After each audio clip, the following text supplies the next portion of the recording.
Society के अंदर prosperity लेके आता है। और वो प्रॉस्पेरिटी कैसे लेके आता है कि जब लॉ सोसाइटी के मेंबर्स को अलाउ करता है और अनेबल करता है कि they develop and they grow together. May be teaching law is more interesting than practising it, more like an office work thing, ठीक है। ऑफिस एनवायरनमेंट में रहना आपको ज़्यादा पसंद है, रिसर्च में रहना आपको ज़्यादा पसंद है। तकरीबन सारी कंट्रीज इस तरह की सिचुएशंस फेस करती हैं। क्रिमिनल लॉयर का as compare to a corporate lawyer कम ताल्लुक है इन चीज़ों के साथ, तो then it's rewarding as well, it's very rewarding, it's rewarding than any other profession in the world. Political interest आ जाते हैं तो लोग कानून को अपने हाथ में लेते हैं, कानून को वायलेट करते हैं। अब्दुल्ला, ये वो वाली बात है जिसकी वजह से मैंने कभी ज़िंदगी में टीचर बनना नहीं चाहा। जो फ्रेश लॉ ग्रेजुएट्स हैं ना, उनके लिए फील्ड इज़ चैलेंजिंग। जो जिन लोगों ने वायलेशंस की, दे आर बीइंग अरेस्टेड। अस्सलाम वालेकुम एवरीवन, अब्दुल्ला हुसैन है और आज हमारे साथ मौजूद हैं मैडम शाइस्ता अनवर और आज हम उनके साथ डिस्कस करेंगे लॉ के एस्पेक्ट्स, इसकी स्कोप और अपॉर्चुनिटीज़ लॉ ग्रेजुएट्स के लिए। अस्सलाम वालेकुम मैम। वालेकुम अस्सलाम। Ma'am, first of all I would like you to introduce yourself to the students. Thank you very much, Abdullah. My name is Shaista Anwar. I am assistant professor at University of Central Punjab, Lahore. I am an LLM. I have been working previously at Punjab Law College for many years. Then we came to, as a faculty, we came to University of Central Punjab, and now it's been like 6 years at University of Central Punjab. Our first batch has passed out from the university. Okay, that's great. So how many years has it been, ma'am, since you started teaching? It's almost 14, it's now 14 plus years I've been teaching. I have been into research and teaching both for the last 14 years. So where have you been teaching before UCP? I have been teaching, as I told earlier, I have been teaching at Punjab Law College. I properly started my career at Punjab Law College. I taught here for like almost many years. Then we came to UCP, University of Central Punjab. Though we are working under the same administration, but now it's a different program. It's semester based at University of Central Punjab, and now here I am working for the 6th year. Okay, considering ma'am you are a female and this is a male dominant society, और जो आपने field choose किया है that is quite challenging और ये थोड़े से tough समझी जाती है, especially when we consider a female student. तो वह how has your journey been with law? मतलब आपने शुरू से बचपन से सोचा हुआ था कि आपको लॉ ही करना है, या जैसे जैसे आप आगे बढ़ती रही हैं तो आपको एकदम से हुआ है इन पे आके नहीं यार now I want to do law, graduate इसके मास्टर्स में आके, या आपने इससे पहले सॉरी ग्रेजुएशन में आके? नहीं, जब मतलब करियर प्लानिंग मेरा ख्याल है कि स्टूडेंट स्टार्ट कर देते हैं when they are in their matriculation और OA levels. बिल्कुल. So me too, I started thinking, fascinating, practicing law at that time, and I kept on fascinating it. I fantasized about arguing in front of the court of law, and my father also wanted me to do law, so it was his motivation to my own passion.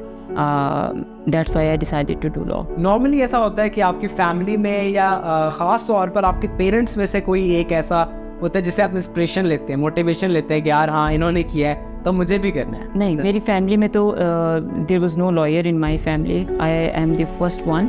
सो उस तरह से तो inspiration नहीं थी, लेकिन ज़ाहिर है parents आपको बहुत तरह से बहुत दफ़ा मोटिवेट करते हैं, गाइड करते हैं.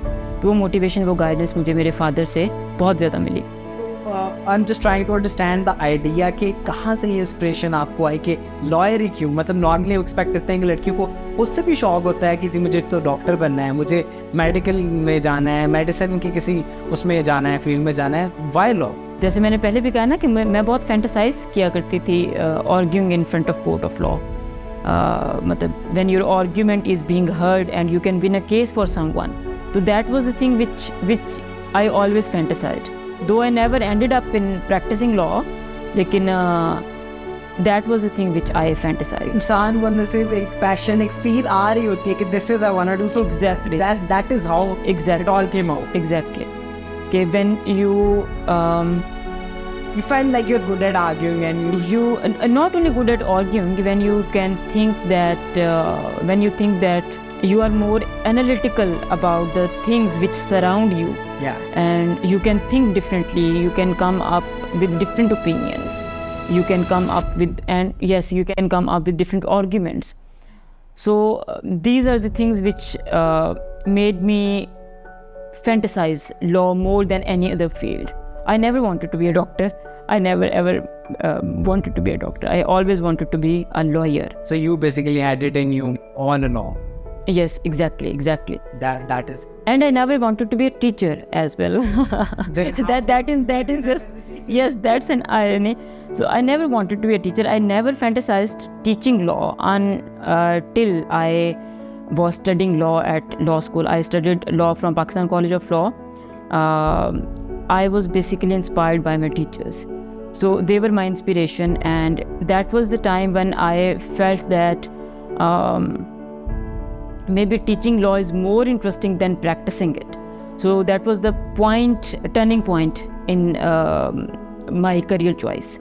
So at that time I decided, when I was studying law, maybe in the second or third year of law, I decided to go for teaching law rather than practicing it. So it was ये भी मतलब आपको कहीं से influence नहीं था, कुछ ऐसा वैसा नहीं था कि आप फीमेल हैं तो आपने प्रैक्टिस करके क्या करना? नहीं। अपने केसेस कुछ देखे हैं, उनको जी ये कहा जाता है कि आप फीमेल, आपने चले लॉ कर भी लिया, कहाँ प्रैक्टिस करेंगी, मर्दों का मुआशरा है, यहाँ पे आपको ज़रूरत नहीं है, आप पढ़ा रहे। मतलब अक्सर औकात औरतों को इन्फ्लुएंस किया जाता है कि आप टीचर बन जाएं, कि आपके लिए और क्या है फील्ड। अगर मेडिकल नहीं हुआ, MBBS में नहीं जा सकी, डॉक्टर नहीं बनी, तो आप टीचिंग कर रहे हैं। अक्सर औकात ही देखने को मिलता है। एग्जैक्ट। तो आपके साथ ऐसा नहीं था? अब्दुल्ला, ये वो वाली बात है जिसकी वजह से मैंने कभी ज़िंदगी में टीचर बनना नहीं चाहा, क्योंकि मैं बहुत मतलब when I was very young I started observing this thing कि टीचिंग को औरतों के ऊपर थोप दिया जाता है एज अ प्रोफेशन, जो चीज़ मुझे पसंद नहीं थी, और इस वजह से मैं कभी टीचर भी नहीं बनना चाहती थी। मेरे ऊपर कोई इस तरह की लिमिटेशंस नहीं थी, घर की तरफ से कोई प्रेशर्स नहीं थे कि आपने प्रैक्टिस में नहीं जाना, वो बहुत ज़्यादा चैलेंजिंग फील्ड है, इस तरह का कुछ भी नहीं था। और मुझे पूरा यकीन है कि अगर मैं प्रैक्टिस में जाती तो मेरे घर वाले मुझे उतना ही सपोर्ट कर रहे होते जितना उन्होंने, जब मैं टीचिंग को मैंने ऑप्ट किया तो उन्होंने उसको सपोर्ट किया, और मैं उसमें भी उसी तरह से ही एक्सेल कहना तो I wouldn't say it for my self, लेकिन ये कि अच्छे तरीके से परफॉर्म कर रही होती, जिस तरह से मैं समझती हूँ कि मैं टीचिंग में अच्छे तरीके से परफॉर्म करने की कोशिश कर रही हूँ।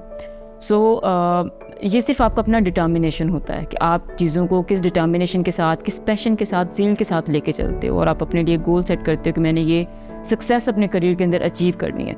सो करियर पाथ्स में different from one person to the other person, लेकिन ज़ाहिर अल्टीमेटली एक्सीलेंस का मार्जिन आपके पास हर जगह मौजूद होता है। चैलेंजेस हर फील्ड के अपने होते हैं, ऐसा नहीं कि टीचिंग के चैलेंजेस नहीं हैं, क्योंकि ज़ाहिर है जब हम लॉ की टीचिंग कर रहे हैं तो ज़ाहिर है again we are working with man, we are working with so many man, और वो they are same man whom if you are practicing you will be practicing with in the course of law. So it has its own challenges. अल्हम्दुलिल्लाह इस तरह के challenges face नहीं करने पड़े मुझे बहुत ज़्यादा, या फिर ये कि आप खुद इतने ज़्यादा हेड स्ट्रॉन्ग होते हैं कि आप चीज़ों को खुद इतने ज़्यादा फोकस्ड होते हैं कि आप पूरे डिटर्मिनेशन के साथ चल रहे होते हैं। That's the only thing which helps. Okay, so आप लाहौर से? मैं लाहौर से। ओके, सो आप लाहौर से हैं। नॉर्मली लाहौर की फैमिलीज पढ़ी लिखी होती हैं, थोड़ी लिबरल होती हैं।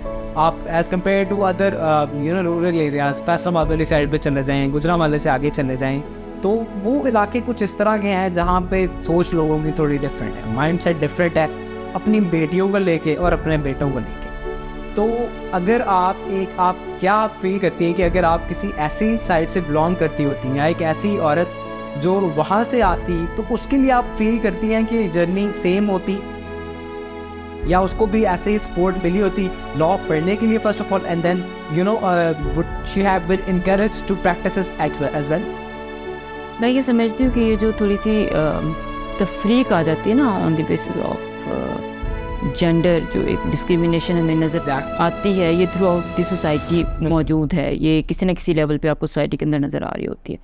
But on the other hand हम ये भी ऑब्जर्व करते हैं कि हमारे पास जो स्टूडेंट्स लॉ करने आते हैं, और बाद में फ़ीमेल स्टूडेंट्स की इस वक्त मैं बात कर रही हूँ, और बाद में जो प्रैक्टिस को ज्वाइन कर रही हैं गर्ल स्टूडेंट्स, वो बहुत सारे इस तरह के दूर दराज इलाकों से आती हैं, वो यहाँ पे हॉस्टलाइट होती हैं, यहाँ पढ़ती हैं, मेहनत करती हैं, and then they do practise law. So practice के अंदर हर तरह के लोग आ रहे हैं।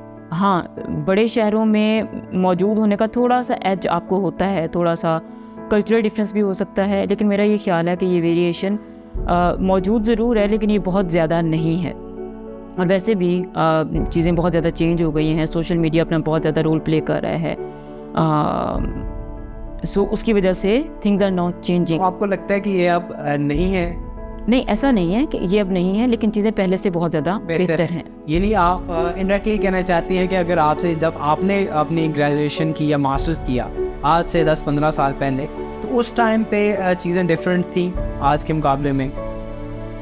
तब अगर इसको हम कंपेयर करें कि आज थोड़ी बच्चों को आज़ादी मिली है अपने करियर चॉइसेस को लेकर, अपने एजुकेशन को लेकर, तो अगर हम कंपेयर करें तो उस पर आपका क्या ख्याल है? कि हाँ, मैं ये समझती हूँ कि yes, with the passage of time things have improve. कुछ ऐसी भी स्फेयर्स ऑफ लाइफ हैं जहाँ पे चीज़ें डिटीरियोरेट हुई हैं, लेकिन कुछ में चीज़ें बेहतर भी हुई हैं। तो मैं ये समझती हूँ कि with the passage of time ये जो एक थोड़ा सा डिस्क्रिमिनेटरी बिहेवियर था टुवर्ड्स गर्ल्स के they can not go and study law, they can not practise it, ये with the passage of time बेहतर हो रहा है। और इसमें ज़ाहिर है जो लोग अच्छे तरीके से प्रैक्टिस कर रहे हैं, जो फील्ड में अपना नाम बना रहे हैं, हार्ड वर्क कर रहे हैं, obviously they have a role to play in order to change and develop and improve these trends. Coming to law as a discipline, how would you define it? I think इसकी definition की ज़रूरत आज शायद ज़्यादा इसलिए भी है, considering the situation and the condition of the country, state of the country। इस समय जो है लोगों को बहुत ज़्यादा ये लफ्ज़ यूज़ हो रहा है, लॉ, कानून तोड़ रहे हैं, ये कर रहे हैं, वो कर रहे हैं। I think you should define it कि law है क्या बेसिकली। लॉ को जब हम एज टर्म डिफाइन करते हैं ना, तो simplest definition can be that law is a body of rules and regulations which is made to govern the conduct of individual members of the society, their behavior, their relationship with each other. It is there to maintain order and stability in society. It is there to maintain to ensure the rights and freedoms of individual members of the society. So basically law is about this. So लेकिन सिर्फ इतना नहीं है। जब हम civilised societies की बात करते हैं और हम ये समझते हैं कि सिविलाइज सोसाइटी के अंदर लॉ क्या है, तो law is not only this. Law का काम सिर्फ ऑर्डर एंड स्टेबिलिटी मेंटेन करना नहीं है, जो कि एक दो इट्स अ बेसिक फंक्शन, लेकिन लॉ सोसाइटी के अंदर प्रॉस्पेरिटी लेके आता है। और वो प्रॉस्पेरिटी कैसे लेके आता है कि जब लॉ सोसाइटी के मेंबर्स को अलाउ करता है और अनेबल करता है कि they develop and they grow together. So जब ये डेवलपमेंट और ये ग्रोथ आती है ना टुगेदर, लॉ सारे एस्पेक्ट्स में, पॉलिटिकल हों, इकोनॉमिक हों, जो भी एस्पेक्ट्स हैं इन्वॉल्व, सोशल हों, ये सारे एस्पेक्ट्स में जब इंडिविजुअल मेंबर्स ग्रो करते हैं with each other, with the support of each other, तो तब हम कहते हैं कि वी आर बिकमिंग और we have become a civilised society. So society को क्रिएट करने में, सोसाइटी को रेगुलेट करने में और फिर सोसाइटी को एक सिविलाइज्ड, डेवलप्ड और प्रोग्रेसिव सोसाइटी बनाने में लॉ ही है which plays its role. So ma'am, what are the scope and opportunities for law graduates? First and foremost obviously is the legal practice, लेकिन legal practice में भी आगे you can avail different options, like you can become a state counsel by appearing in the relevant exams which are announced at different times. Then you can go for your own private practice. इसके अलावा you can join different companies जिनके अपने in house legal wings मौजूद होते हैं। You can go for chamber practice, जहाँ पे you are sitting in your chamber and you are like drafting opinions for the companies. Legal representatives भी आप होते हैं प्राइवेट कंपनीज के, प्राइवेट फर्म्स के। एग्जैक्टली, लीगल एडवाइजर्स जैसे लीगल एडवाइजर्स हम कहते हैं। तो वो लीगल विंग्स का हिस्सा है ना, जो भी प्राइवेट कंपनीज के मौजूद होते हैं। तो फिर जुडिशरी के आपके पास ऑप्शन मौजूद है। अब जुडिशरी के ऑप्शन आप 2 पॉइंट ऑफ टाइम्स पे अवेल कर सकते हैं। फर्स्ट ये कि after 2 years practice you can sit in the exam and you can then become a civil judge come judicial magistrate, and the second option comes after 10 years of practice. At that time you can appear in the additional district and session judge exam and you can become an additional district and sessions judge at that time. इसके अलावा आपके पास teaching is again it's career option. Now it has fully become a career option. Initially तो teaching law की teaching को ख़ास तौर पे यही समझा जाता था कि बस जो प्रैक्टिस नहीं कर रहा तो चलो कोई नहीं. क्योंकि बेसिकली उस टाइम पर ये वजह हो सकती है कि उस टाइम पर इतनी अपॉर्चुनिटीज़ भी नहीं थी, इतनी यूनिवर्सिटीज़ नहीं थी. अब आपके पास नई यूनिवर्सिटीज़ बन रही हैं और ऑलमोस्ट हर यूनिवर्सिटी के अंदर एक डिपार्टमेंट लॉ का बनाया जा रहा है, लॉ को ज़्यादा प्रमोट किया जा रहा है. तो मे बी इस वजह से टीचिंग ऑप्शंस आपके पास ज़्यादा आ रहे हैं. एग्जैक्टली ये भी एक रीज़न है. फिर obviously with the passage of time चीज़ें डेवलप होती हैं, डिफरेंट फील्ड्स डेवलप होती हैं. तो लीगल एजुकेशन के ऊपर भी हमारे मुल्क के अंदर भी अब काफ़ी काम हो रहा है. तो ज़ाहिर है जब काम हो रहा है तो चीज़ें इम्प्रूव भी हो रही हैं, हर लिहाज से इम्प्रूव हो रही हैं. तो फिर लोगों को लगता है कि काफ़ी अच्छे हमारे पास करियर ऑप्शन मौजूद हैं, तो हम टीचिंग को भी एज़ करियर ले सकते हैं. इसके अलावा जो आपके डिफरेंट फॉर एग्ज़ाम्पल जो आपके सिविल सर्विसेज के एग्ज़ाम्स हैं, आफ्टर लॉ आप many people go for that. जब आप सिविल सर्विसेज के एग्ज़ाम्स के लिए जाते हैं and if you are a law graduate तो आपके पास बहुत सारी जो चॉइस ऑफ सब्जेक्ट्स है वो लॉ स्पेसिफिक भी आपके पास आती है विच यू कैन ऑप्ट. और जो लॉयर्स हैं they become very good civil servants as well. So there are so many options जो कि आप कर सकते हैं चूज़. बिल्कुल ठीक है. आजकल ये देखा जाता है कि हमारे पास लॉ ग्रेजुएट्स बहुत ज़्यादा हो, ये चीज़ें बहुत ज़्यादा सामने आ रही है. लेकिन उस तरह से लॉ ग्रेजुएट्स को जॉब प्लेसमेंट में या प्रैक्टिस में भी बहुत ज़्यादा मुश्किलात का सामना करना पड़ता है, बहुत ज़्यादा उनको स्ट्रगल करना पड़ता है. मतलब I know a few certain cases जो मेरे अपने रेफरेंस पे हैं, उनमें से जिनका अपना बैकग्राउंड स्ट्रॉन्ग था, जुडिशरी का बैकग्राउंड था या वैसे वो स्टेबल थे, वो तो किसी न किसी के साथ एडजस्ट कर हो जाते हैं, वो किसी को ज्वाइन कर लेते हैं, उसके साथ प्रैक्टिस करने लग जाते हैं. जिसका ऐसा बैकग्राउंड नहीं होता, जिसके पास ऐसी अपॉर्चुनिटीज़ नहीं होती, वो बहुत ज़्यादा स्ट्रगल करते हैं. तो इसके देखते हुए क्या लॉ जो ग्रेजुएट्स या लॉ स्टूडेंट्स, एस्पायरिंग स्टूडेंट्स जो हैं लॉ करना चाहते हैं, उसमें कोई कमी आई है या वो किस तरह चल रहा है आजकल? I just want your opinion होता है. आपकी जो ऑब्जर्वेशन है वो ठीक है, ऑब्जर्वेशन गलत नहीं है. और इसी चीज़ को देखते हुए जो पाकिस्तान बार काउंसिल है उसने कुछ मेजर्स लिए हैं जिसमें लीगल एजुकेशन को रेगुलेट करने की कोशिश की जा रही है. कि बहुत सारे जो मशरूम लॉ कॉलेजेस बन गए थे, उनकी जो ग्रोथ है उसको थोड़ा सा कंट्रोल किया गया है ताकि जो अच्छे इंस्टीट्यूशंस हैं वो डेवलप हों, अच्छे इंस्टीट्यूशंस में से लॉ ग्रेजुएट सामने आएँ. फिर जो लिमिट है उन्होंने लगा दी है on the number of seats जो कि एक लॉ कॉलेज या एक यूनिवर्सिटी ऑफ़र कर सकती है टू स्टूडेंट्स, जो कि इस वक्त 100 सीट्स हैं जो कि ऑफ़र की जा सकती हैं from one university to the students. How much on average does a graduate earn, law graduate? जो फ्रेश लॉ ग्रेजुएट्स हैं ना, उनके लिए field is challenging. Field is challenging. हम ऐसा नहीं होता कि हम ये समझें कि आज एक ग्रेजुएट ने ग्रेजुएशन की है, उसने अपना लॉ गेट का टेस्ट पास किया है और कल से वो अर्न करना शुरू कर देगा. It's not like that. There are very few law firms और चेम्बर्स जो कि लॉ ग्रेजुएट्स को पे करते हैं. मोस्टली फ्रेश ग्रेजुएट्स को पे नहीं किया जाता. They are treated as interns जो कि ऑफिस वर्क सीखने के प्रोसेस के अंदर हैं.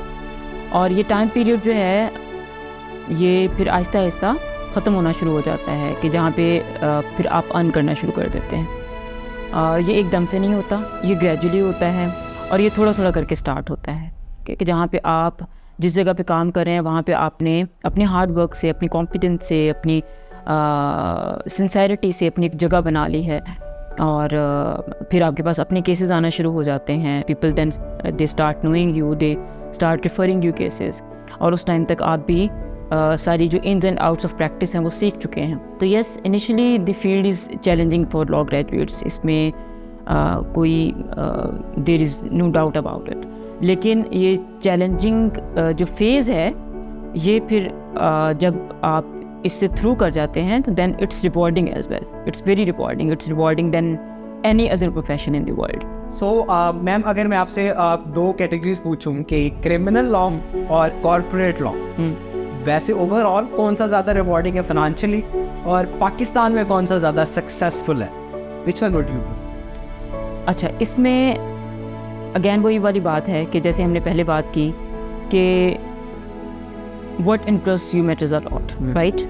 और फिर दूसरी बात यह है कि आपकी दुकान किस तरह चल रही है, राइट। पाकिस्तानी स्टूडेंट्स को तो फाइनेंशियल जो है हमारे हालात हैं जिस तरह के, उनके तो यही ज़्यादा इंटरेस्ट होता है कि जहाँ ज़्यादा पैसे आ रहे हैं हम वहाँ से ज़्यादा करें। हाँ, लेकिन ये पैसे आने वाला जो मैटर है ना, ये हम शुरू में डिसाइड नहीं कर सकते। ये डिसाइड होता है लेटर इन टाइम कि आप किस में ज़्यादा समझते हो कि आपका इंटरेस्ट ज़्यादा है और आप किस में ज़्यादा अच्छा परफॉर्म कर रहे हैं, ठीक है। हाँ, मोस्टली जो लोग क्रिमिनल साइड पे सोच रहे होते हैं वो मोस्टली आमतौर पे कॉर्पोरेट साइड पे सोच नहीं होते, ठीक है। पोल द पार्ट है दोनों, राइट। सो ज़ाहिर है अगर if you have a knack of criminal litigation तो आपका थोड़ा माइंडसेट और है, आप और तरह से चीज़ों को देखते हैं, समझते हैं, और तरह से चीज़ों को फैसिनेट करते हैं। If you are a corporate lawyer तो it's more like an office work thing, ठीक है। ऑफिस एनवायरनमेंट में रहना आपको ज़्यादा पसंद है, रिसर्च में रहना आपको ज़्यादा पसंद है। क्रिमिनल लॉयर का as compare to a corporate lawyer कम ताल्लुक़ है इन चीज़ों के साथ। तो इट डिपेंड्स कि क्रिमिनल प्रैक्टिस भी बहुत ज़्यादा रिवॉर्डिंग है। हमारे पास इतने बड़े बड़े नाम हैं क्रिमिनल प्रैक्टिशनर्स के जो कि बहुत ज़्यादा अच्छा अर्न कर रहे हैं, ज़्यादा सक्सेसफुल है कंसिडरिंग जो आपने अभी कहा कि लाइक पाकिस्तान में छोटी छोटी नीड पे डिपेंड करता है ना, नीड पे डिपेंड करता है कि हमारे यहाँ ज़्यादा नीड किस चीज़ की है। तो यस कि शायद मेरा ख्याल है ये कहना सेफ़ है कि क्रिमिनल साइड पे जो नीड है वो ज़्यादा है as compare to the corporate side. लेकिन ज़ाहिर है industry with the passage of time बढ़ रही है, बहुत सारी कंपनीज बन रही हैं, कॉमर्स डेवलप हो रहा है, तो ज़ाहिर है जो कॉर्पोरेट है उसकी साइड पे बहुत ज़्यादा ज़रूरत लॉयर्स की बढ़ रही है, बहुत ज़्यादा ज़रूरत बढ़ रही है, तो उसमें भी बहुत ज़्यादा स्कोप है।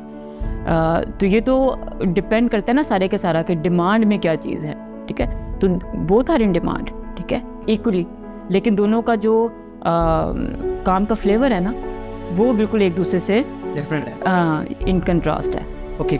So talking about external law, एक टर्म है और चल रहा है बहुत ज़्यादा, कुछ अर्से से आपने बताया कि चल रहा है। व्हाट इज़ एक्सटर्नल लॉ, क्या डिफरेंस है इसमें और बाकी नॉर्मल एक्सटर्नल? हाँ, डिफरेंस सिर्फ ये है कि जो एक्सटर्नल डिग्री है वो आप लेते हैं फ्रॉम सम एक्सटर्नल यूनिवर्सिटी।